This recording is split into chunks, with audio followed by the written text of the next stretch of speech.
condilomas y otros que provocan alteraciones celulares en el cuello uterino, a lo que hemos llamado displasia. ¿Sí? Ahí están, vean, tipo celular. Entonces, de acuerdo a su capacidad oncogénica, de acuerdo a su capacidad de producir cánceres, es oncogénesis, ¿cierto? Se habla de bajo riesgo, de riesgo moderado y de alto riesgo. ¿Ven? Los de alto riesgo están bien identificados. Y estos numeritos los vamos a ver repetidos de repente cuando hablemos de la vacuna para el HPV. 60% de las lesiones de virus del papiloma humano NIC1 regresionan en años, no es una cosa de ahora va a ser un tratamiento y en 2 semanas ya no, toma años en regresionar, ¿sí?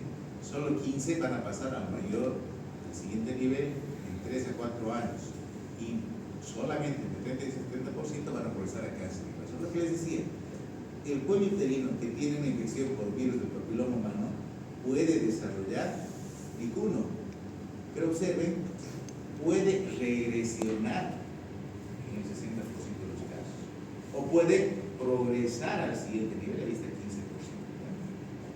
Ahora, en NIC2, NIC3, la progresión es mucho mayor que la regresión.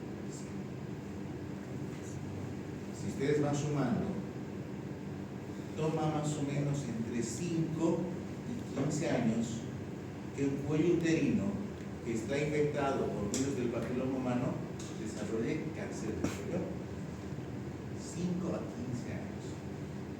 Si nosotros calculamos que hacemos Papá Nicolaos cada año, tendríamos la posibilidad de hacer diagnóstico si las mujeres asistiesen a su control. Por eso decimos que este tipo de cáncer se puede prevenir. ¿Por qué se previene? Porque lo diagnosticamos en una fase preinvasiva. Bien, aquí para los que les gusta un poquito de virología está la explicación de la actividad del virus. Recordar que se trata de un virus de tipo ADN. El virus del papiloma humano es un adenavirus. Acuérdense, los adenavirus tienen la característica de que llegan para quedarse, ¿cierto? El virus del herpes, por ejemplo, llega para quedarse. El herpes no se cura, ¿no es cierto? El herpes persiste. Pero, por ejemplo, el rinovirus, el que causa el resfriado común, es un ARN, ese se va, ¿cierto? Solito se va. Entonces, estos virus de ADN hay que tener más cuidado, más cuidado, porque vienen para quedarse. Dato interesante, primero tienen que llegar a la capa basal. Y en la capa basal, ¿cómo llegan a la capa basal? Por microlaceraciones, microheridas que se producen en el momento del coito. Todo coito provoca laceraciones, pequeños traumas que rompen la integridad del epitelio, y a través de esa solución de continuidad es de que el virus logra llegar hasta las células. Ahí está, miren, microtrauma rompe la integridad y este virus va a llegar a las células y luego va a transformar estas células normales en células. Y estas células displásicas van a ir creciendo, van a ir ahora sí multiplicándose y van a ir tomando todo el espesor del epitelio a lo largo de los. Este es así. No es que el virus tiene que asentarse aquí. Si asienta aquí no pasa nada. El virus tiene que llegar hasta las células basales y de aquí para adelante va a generar el crecimiento de las células displásicas. El virus del papiloma humano es un virus DNA. Aquí están sus características. Hay más de 100 genoma. Casi todos, el 99.8% de los casos de cáncer de cuello uterino son consecuencia de una infección por virus del papiloma. Lo que algún autor le ha valido decir, uno de los libros que van a revisar dice que el cáncer del cuello uterino es una infección de condición. Es una enfermedad. Sí, son radicales, o sea, más allá de lo que normalmente decimos, son radicales. Y esto viene a colación muchas veces de la angustia de muchas pacientes que vienen y dicen: mi mamá falleció con cáncer de cuello uterino, estoy preocupada, yo tengo miedo que a mí me dé cáncer de cuello uterino. O vienen y dicen: mi mamá ha fallecido de cáncer, yo tengo más predisposición a desarrollar cáncer. O peor aún, en los varones también pasa. Papá falleció con cáncer, ahora viene la nieta preocupada, esto me pasó la semana pasada. El abuelito ha fallecido con cáncer gástrico y la nieta preocupada porque ella puede desarrollar cáncer y me pedía la vacuna para el papiloma humano. Y hay que corresponde aclarar, ¿no es cierto? Hay diferentes causas por las que se producen los tumores. Evidentemente, en algunos casos hay cierta predisposición familiar, pero el cáncer de cuello uterino no tiene esa predisposición familiar. Directamente es una infección de la transmisión sexual. Si me dijese, mi mamá falleció con cáncer de mama, ahora sí, tiene mucho riesgo de que haya cáncer de mama también, porque el cáncer de mama tiene un fuerte componente genético, el cáncer de ovario, pero el cáncer de cuello uterino no tiene que ver con eso. ¿Sí? Eso es importante. Aquí está el ejemplo. El resultado más común de la infección por virus del papiloma humano es la verruga o el condiloma, la verruga vulgar o el condiloma. Aquí están los condilomas, ¿no? ¿Se acuerdan? Hemos hablado de condiloma. Este es condiloma en el varón, aquí están los condilomas en la mujer. Algunos desarrollan NIC1 y otros progresan a NIC2 y NIC3. 5% de las mujeres con infección de virus del papiloma humano desarrollan cáncer de cuello uterino. Eso quiere decir que no todas las mujeres que tienen virus del papiloma van a desarrollar cáncer. ¿Dónde está el problema? El problema está en que no sabemos cuál es la que va a ir hacia el cáncer o cuál va a tener regresiones. 70% de las mujeres sexualmente activas tienen infección por virus del papiloma. Este dato es preocupante. Ahora el preservativo no solamente sirve para quitar un embarazo, ahora hay métodos más modernos, más efectivos. Ahí es el tema para la efectividad de los métodos. Son sumamente efectivos para evitar un embarazo. Pero ¿por qué insistimos en el uso del preservativo? Por las infecciones de transmisión sexual, por el VIH, también por el virus. Ahí está. Repetimos la unión escamocolumnar. Dos tipos de epitelios: epitelio exocervical, epitelio endocervical. 80% de los tumores son del exocervix, 12% del endocervix. Estamos hablando del límite, la zona escamocolumnar, ¿no es cierto?, donde se localiza la metaplasia, que luego hace neoplasia. Tumores del exocervix o del ectocervix y tumores del endocervix. Repetimos. Aquí está bajando el 75%, es casi igual, 15 a 25% de neoplasia. Y les decía, hay otros tipos de cáncer de cuello uterino, sí. Está el de células escamosas, está el adenocarcinoma, y ven, hay otros tumores más raros, ese 8% que nos faltaba son tumores más raros que pueden desarrollarse a nivel del cuello. Obviamente ese diagnóstico es por la patología. Tipos histológicos, esto para cuando quieren entrar más detalle, hay diferentes tipos histológicos de cáncer escamoso, diferentes tipos histológicos de adenocarcinoma. ¿Quién establece la diferencia? La anatomía patológica. Entonces, el estudio de la pieza quirúrgica o de la biopsia que se ha enviado a la mayoría de los cánceres cervicales se originan en cambios epiteliales primero, en estadios que se conocen como y repetimos.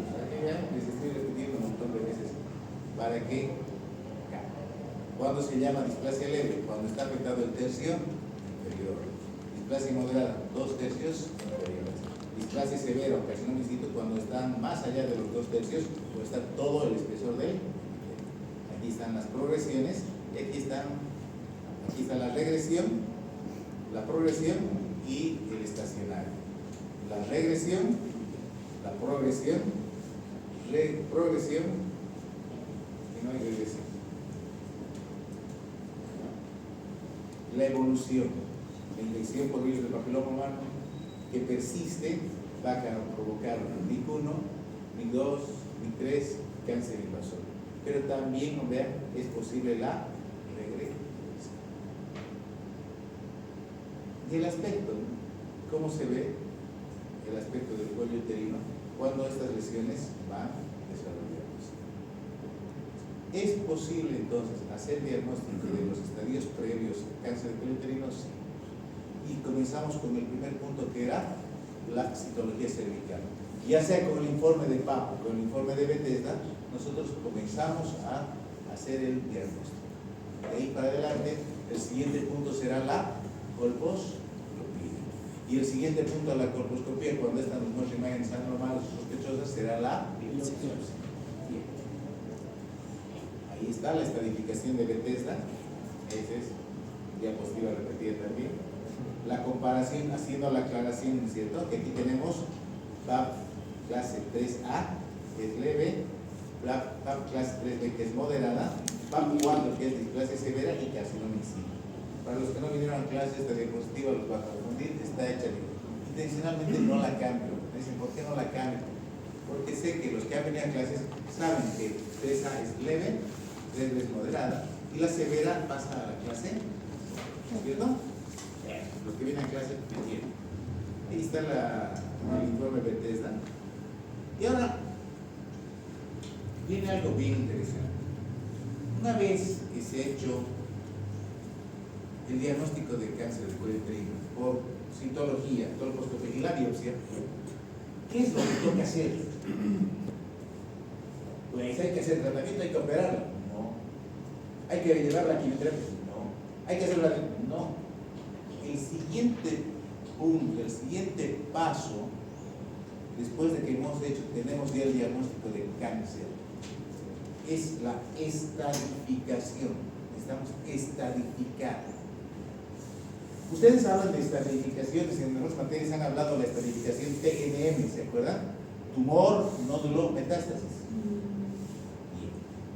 Bien. En ginecología, esta instancia que se llama FIGO, Federación Internacional de Ginecobstetricia, ha hecho su propia versión de la estadificación del cáncer genital. De ahí que tenemos FIGO para el cáncer de vulva, hay FIGO, han debido ver en las diapositivas, para la vagina, que no les voy a preguntar por si acaso, pero hay la estadificación también del cáncer de cuello uterino, de la FIGO. ¿Y por qué es importante? Es importante porque nos va a decir cuán avanzado está el tumor, cuán grande, cuán comprometido está el tumor. Pero además nos dice el pronóstico. ¿Cuál es el pronóstico para esa mujer a la que he diagnosticado cáncer en estadio 2? Para su supervivencia después de los 5 años. Que a los 5 años esté negativa el cáncer, haciéndole tratamiento. Y además la estadificación nos sirve también para plantear el tratamiento. ¿Qué le voy a hacer? Una mujer con estadio 2 no va a cirugía de entrada. Entonces, hay que saber estadificar para saber cuán avanzado está la gravedad, para determinar el pronóstico y para establecer el tratamiento. Por eso es que esto sí les voy a pedir que aprendan bien. Hay diapositivas repetidas porque les voy a preguntar estadificación en cuello uterino.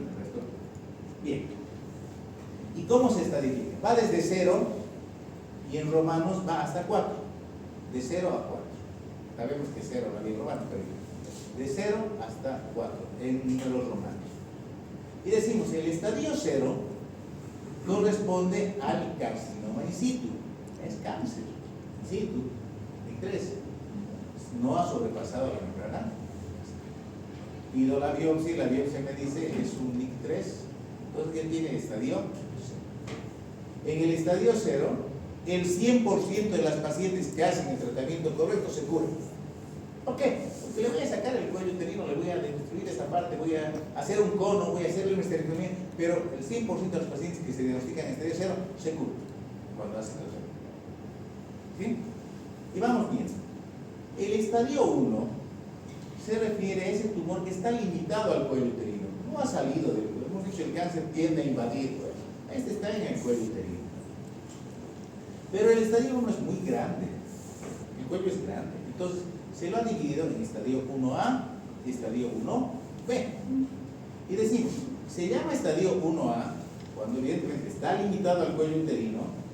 Su diagnóstico es solamente microscópico y cuando su invasión en profundidad no supera los 5 milímetros y en extensión no supera los 7 milímetros.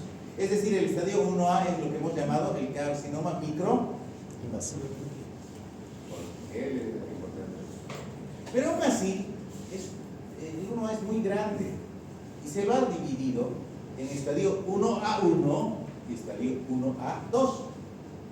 El estadio 1A1 dice que está limitado al cuello uterino, pero su invasión en profundidad es menor a 3 milímetros y en extensión menor a 7 milímetros. Ese es el 1A. Entonces, 3 en profundidad o menos, 7 o menos en extensión. Ese es el estadio 1A. Y miren, la supervivencia a los 5 años haciendo el tratamiento óptimo es del 98%. Bien. ¿Cuál será el 1A2? El 1A2 dice cuando llega más de 3 milímetros, pero menos de 5. 7. Mantenemos el 7 en extensión, pero en profundidad decimos ha sobrepasado los 3 milímetros, pero no ha superado los 5. Ese es el estadio 1A. Miren la supervivencia cómo nos bajó. En el primer caso era 98%. En el estadio 0 era 100%. En el estadio 1A1 hasta 98%. En el estadio 1A2 es del 95%. Por eso es pronóstico, nos dice el pronóstico. Cuando el esposo de la paciente a la que han hecho diagnóstico le dice, ¿cuál es el pronóstico? ¿Cómo le ven al paciente? Ustedes, de acuerdo al estadio, le van a decir, el 98% se cubre, el 95% se cubre. Es cierta tranquilidad. Además, ya vamos a ver que la conducta entre el 1A1 y el 1A2 es totalmente diferente. Pero vamos a avanzar. ¿Cuál será el estadio 1B? Hemos dicho, por definición, el estadio 1 está limitado al cuello uterino. Pero en el estadio 1B significa que o es visible, ya no es microscópico, o ha superado al 1A2. ¿Qué quiere decir superarlo al 1A2? Que ya es más de los 5 milímetros, que ya es más de los 7 milímetros. Eso es el estadio 2. Pero si estamos hablando desde superar los 7 milímetros, superar los 5 milímetros, hasta que sea visible, podemos dividir el estadio 2, el 1B. Y el 1B lo dividimos en 1B1, 2.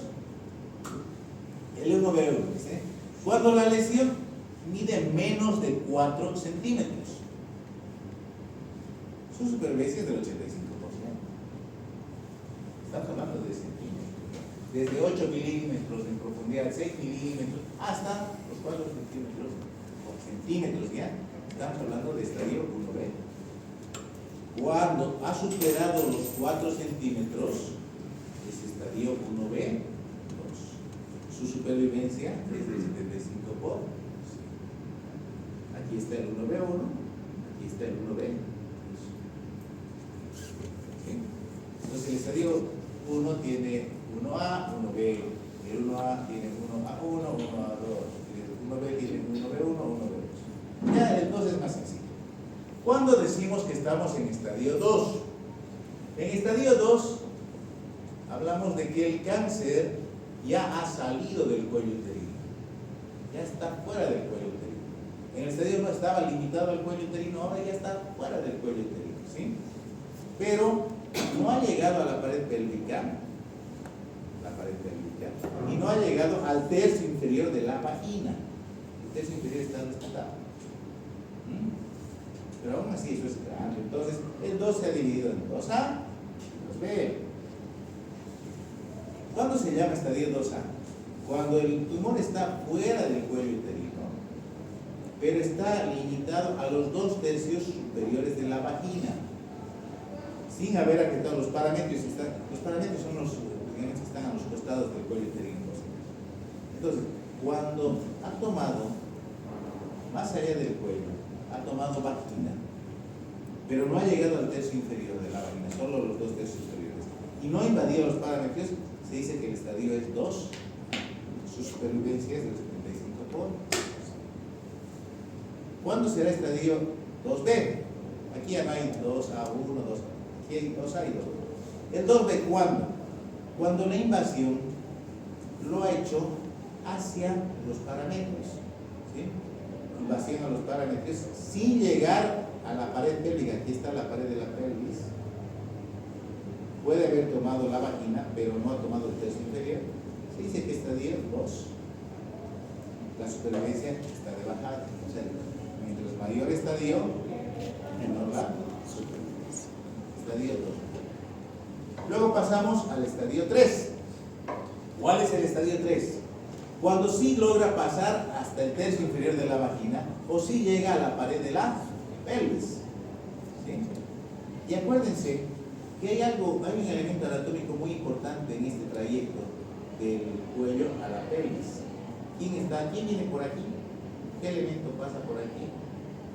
Bajando desde el riñón hasta la vejiga, el uréter. Y el uréter puede verse comprometido por él.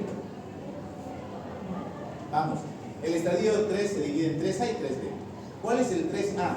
Cuando llega al tercio inferior de la vagina. No ha llegado a la pared pélvica, pero sí está tomando el tercio inferior.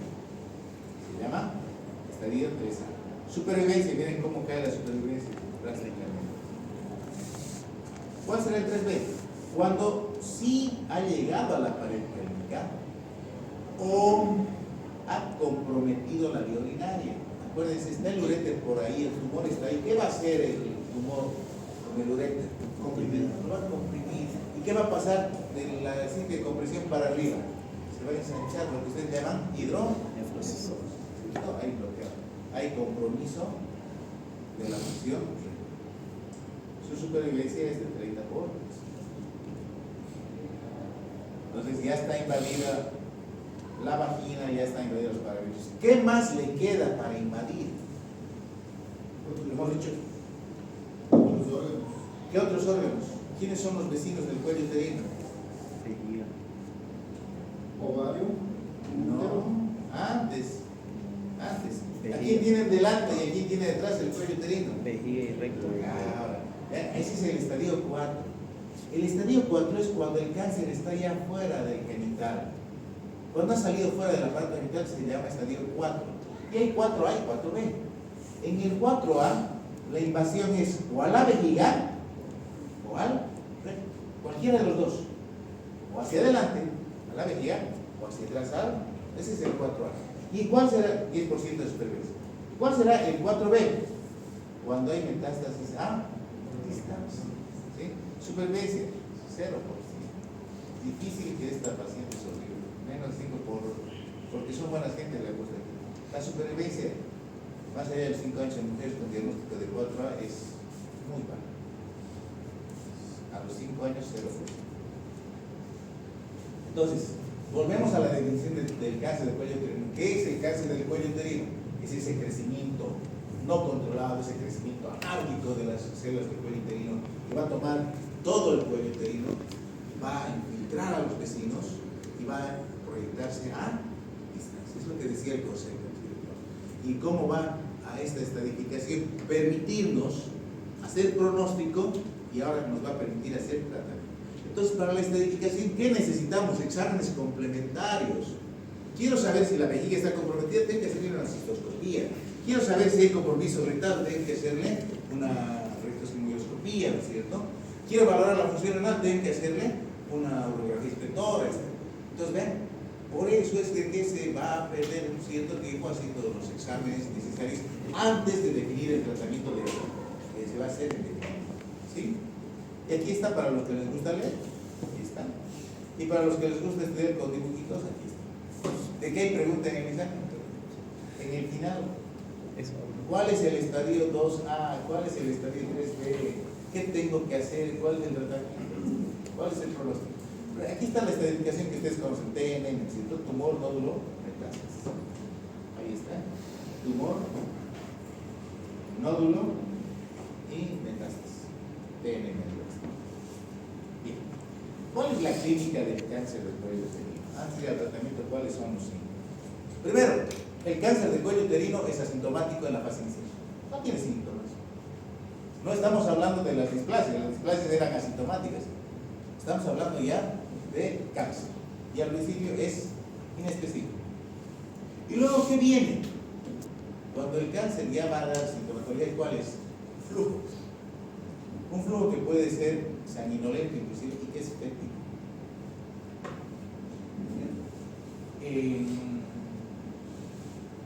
Me acuerdo, tenía un profesor de medicina interna, nos daba semiología, pero nos daba práctica de medicina interna.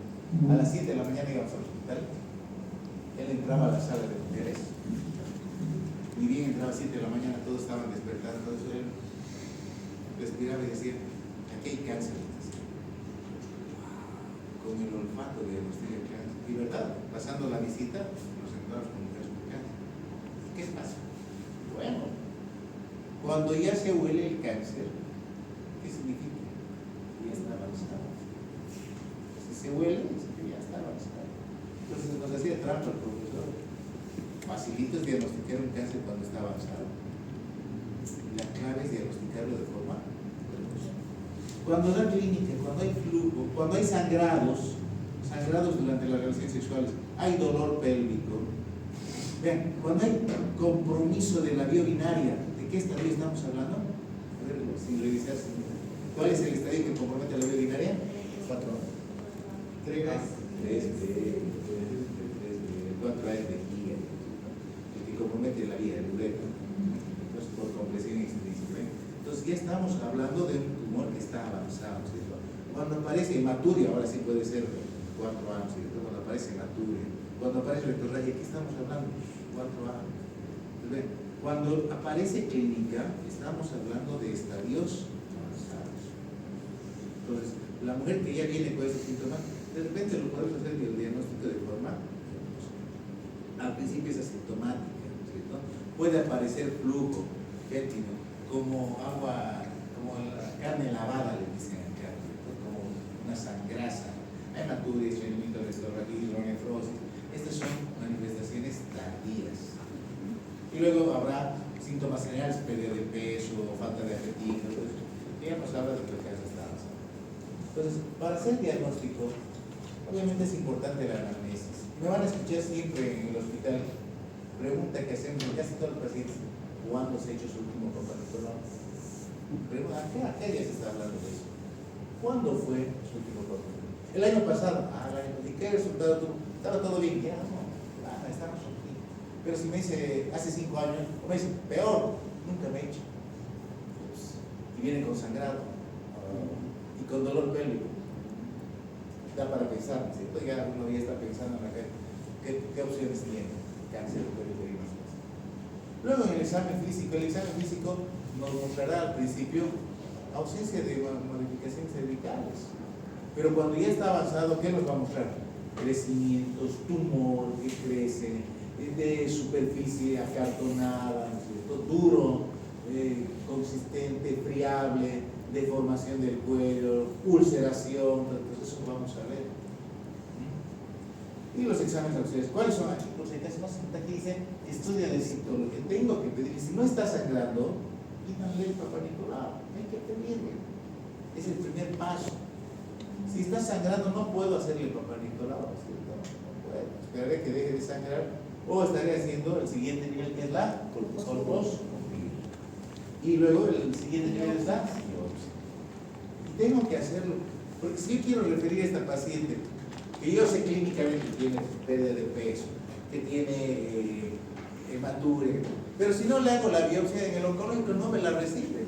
El oncológico es la clínica privada más grande que hay en Santa Cruz, no la recibe. Y hay profesores que tienen profesor del oncológico. Si no le hago la biopsia, no me la recibe.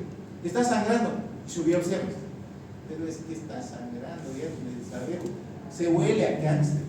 El olor de cáncer es bien, especial. Una vez que lo sientan, se les va a quedar aquí todo el día y nunca se van a olvidar. Es un olor penetrante, es un olor que penetra y se queda todo el día.